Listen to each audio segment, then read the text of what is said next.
Hey everyone, I'm Charlie Murphy, aka FPS Chasley, here with Modern Naval Warfare, and today we're going to show you how to track contacts with the ESM mast in two different ways. The first way is with AIS, which is a ship identification system, and then the second is monitoring ships' radar emissions, colloquially known as ESM. So let's get into it. First, we're going to head on over to the ESM station, which you can also get to by pressing F7.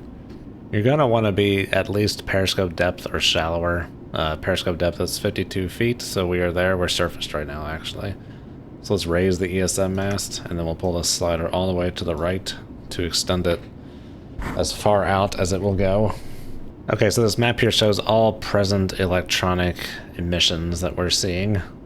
And then there's also a polar plot here on the right of all the tracks, just has a bearing data and range overlaid on it. The ESM station has three little substations up here. Got the threat screen, communications screen for radio intercepts, and then also the AIS screen. And if we come over to the AIS screen here, we can see we have two civilians nearby.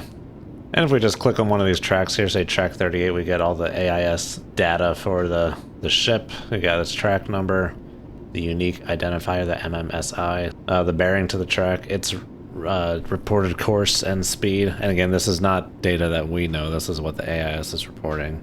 And then also its latitude and longitude in a decimal format. And then the country of origin is China. So once we see that, we can go ahead and press track, and this will send it to the TMA. And if we head on over to fire control to the TMA screen here, we can see we got our track A1, A for AIS1. So that is how you track a contact with the AIS.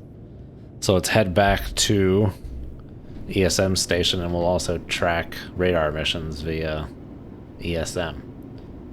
So let's come on back to the threats tab here. So we got a bunch of tracks emitting radar here. We can just click on one of these things. It gives you a bunch of information about it. The amplitude of the signal is how strong it is, basically. Bearing, what radar band, and then the corresponding frequency with that. We go ahead and click on any one of these tracks. We can see some info about it up here as well. Pretty much all the same stuff. So what we can go ahead and do with that now is press track. And you can see the track number there on the map has changed. It's now 35E1. E for ESM, ESM1 track. And if we go back to the TMA station, we can see we also got E1 in here as well as the A1.